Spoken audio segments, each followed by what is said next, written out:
안녕하세요. 크라이플처치 존 목사입니다. 어제에 이어서 요한일서 개간 내용을 살펴보겠습니다.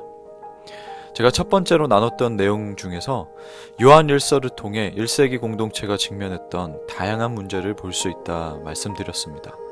이 요한일서는 다양한 이단 사상에서 성도들을 보호하기 위해 기록되었는데요. 2장 18절에 보면 많은 적 그리스도들이라고 하는데 하나의 집단이 아니라 다양한 이단 사상이 공동체의 대적자로 존재했다라고 말하고 있습니다. 그러면 어떤 이단 사상이냐? 예수님의 인격에 관해서 이단적으로 말하는 사람들이 하나둘 생겨났습니다. 대표적으로 보면 가연설이라고 하는 주장이 나왔는데, 쉽게 풀어서 다시 설명한다면 이 가연론자들은 예수님께서 실제로 육신의 몸을 입으셨다는 것을 부정합니다. 하나님께서 어떻게 인간의 몸으로 이 땅에 오셨느냐라고 하면서 부인하죠. 이 가연론자들은 예수는 동정녀에게서 나지 않았고 다만 인간의 원리에 따라 어쩔 수 없이 요셉과 마리아의 아들로 일컬음을 받지만 그렇지 않다. 예수는 뭔가 특별한 엄청난 다른 존재다라고 말을 하고, 또 순환을 당하고 십자가형을 받지만 영적인 존재이기 때문에 그 고통들을 전혀 느끼지 않았다라고 말을 합니다. 물론 예수님은 신성을 가지고 있기 때문에 우리랑 다르죠. 다른 존재이죠. 그렇지만 동시에 인간이기도 했습니다. 그래서 예수님을 가리켜 신인이라고 하죠. 신이자 동시에 인간인. 그리고 마리아에게서 나지 않았다라는 것은 아니죠. 분명히 성령께서 잉태하게 하셔서 동정녀 마리아에게 낳았다라고 우리는 그렇게 믿고 고백을 합니다. 이런 이야기들을 이 가연론자들은 주장했는데, 이 교리를 주장하는 자들을 바로 영지주의자라고 합니다. 이 영지주의는 우리가 많이 들어봤을 것입니다.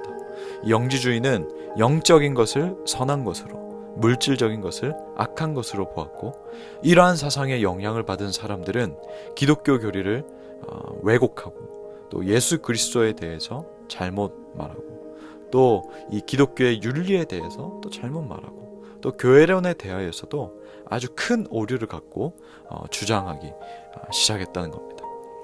이런 교회 내의 이단들이 잘못된 주장들을 계속 하다가 결국 그들이 교회 공동체를 떠났습니다. 하지만 문제는 뭐였냐면, 그들이 주장했던 이 거짓 내용들이 여전히 교회 안의 성도들의 마음속에 남아있어서 혼란을 야기했다는 겁니다. 그래서 사도 요한은 성도로 하여금 복음에 대한 순전한 초심과 또 그리스도인의 삶의 기초로 되돌아갈 수 있도록 하려고 이 편지를 썼습니다. 빛 가운데서 하나님과 교제하는 것, 죄 고백하는 것, 하나님 사랑하는 것, 서로 사랑하는 것, 구원의 선물을 감사하는 것, 거짓을 분별하는 진리를 따르는 것 등등, 이 모든 내용들이 요한일서에 기록되어 있습니다. 그중 요한이 가장 강조하는 것은 하나님과 교제하는 것, 그리고 함께 신앙생활하는 성도들과 교제하는 것에 대해서 필수적이라 가르칩니다. 특히 하나님과 교제하고 있다고 말하면서도 성도의 교제를 하지 않는 이들은 올바르지 않다는 것에 대해서 분명히 말하고 있죠. 우리 말씀을 그렇다면 한번 보겠습니다. 요한일서 2장 9절과 11절 말씀인데, 빛 가운데 있다 하면서 그 형제를 미워하는 자는 지금까지 어둠에 있는 자요, 그의 형제를 미워하는 자는 어둠에 있고 또 어둠에 행하며 갈 곳을 알지 못하나니 이는 그 어둠이 그의 눈을 멀게 하였음이라. 이 영지주의가 주장한 잘못된 교리들 중 하나인 교회론에 대해서 살펴보면, 영지주의자들은 각 개인이 영적인 지식을 통해서 하나님을 아는 것이 구원을 받는 길이라고 믿었습니다. 즉, 하나님에 대해서 영적인 지식을 내가 많이 쌓으면은 그것이 바로 곧 구원받는 것이라고 생각을 했지요. 그래서 이들에게 나타났던 특징이 뭐냐면, 주위 사람들의 고통에 대해서 무관심했습니다. 자기들은 하나님에 대해 많이 알고 있기 때문에 독실한 신앙인이라고 생각했지만 형제의 고통에 대해서 외면했습니다. 하나님을 안다라고 했지만, 진리에 대해서 안다라고 했지만 형제 사랑에 대한 삶이 없었지요. 이것은 올바른 구원관도 아니고 예수 그리스도의 몸된 교회라고 할 수도 없습니다. 요한일서에서 제시하는 하나님의 대표적인 속성 중 하나인 사랑, 이 사랑에 대해서 말하고 있는데 4장 8절에 보면 하나님은 사랑이시라고 하는데 하나님은 사랑 그 자체이십니다. 그리고 하나님의 모든 행동 하나하나는 사랑에 기초하여 나타납니다. 이게 인간의 표현으로 말하면 하나님의 행동의 동기는 바로 사랑이라는 겁니다.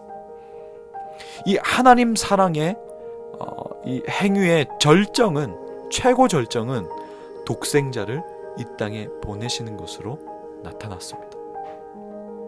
그러면 그분의 백성인 우리도 당연히 그분의 사랑을 닮아서 서로 사랑하는 것이 마땅한 것이죠. 하나님에 대해서 우리가 지식적으로 알기만 한다고 그게 전부는 아니라는 겁니다. 오늘날 우리 교회 안에서도 적용할 수 있습니다. 우리가 설교만 듣고 가는 것이 신앙생활의 전부는 아닙니다. 내가 주일에 예배만 나 하나 잘 드린다 해서 문제없고 온전한 모습이 아닙니다. 하나님과 지속적인 관계를 맺는 것은 당연하고요. 또 그렇게 건강하게 하나님의 사랑을 공급받는다면 반드시 성령께서 서로 사랑하도록 마음을 이끌어 가십니다. 영지주의자들은 자신들이 진리를 알고 있고 소유하고 있다고 주장했지만 하나님 사랑, 이웃 사랑에 대한 이 위대한 계명에 대한 진리가 검증되지 않았습니다. 우리도 우리끼리만 주장하는 이 진리에 대해서 경계해야 합니다. 우리는 하나님의 사람이라고 하고 예수님의 사랑을 받은 자들이라고 교회는 따뜻한 곳이라고 하고 우리끼리만 그렇게 계속 말하고 우리 안에서만 그렇게 주장을 한다면 영지주의자들이 말하는 주장과 다를 바 없습니다. 구원받기 위한 검증이라기보다 진리 안에 있다는 것이 우리 삶을 통해 자연스럽게 검증될 때 참 교회임을 주변이 느낄 수 있습니다.